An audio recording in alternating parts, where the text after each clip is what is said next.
kulala mwisho iwe saa 4. Ikishafika saa 5, saa 6, saa 7, saa 8, saa 9 ni muda wetu kufanya kazi.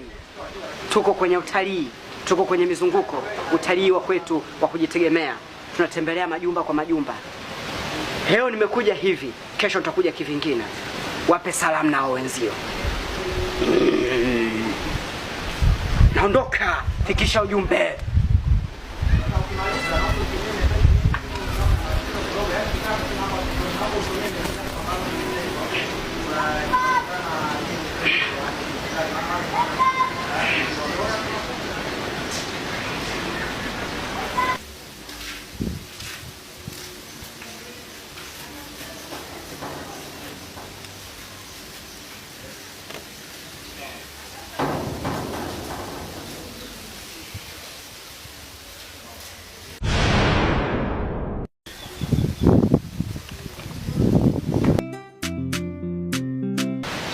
Nataka kuondoka. Waweza kwenda? Sasa nitapitia wapi? Pamefungwa.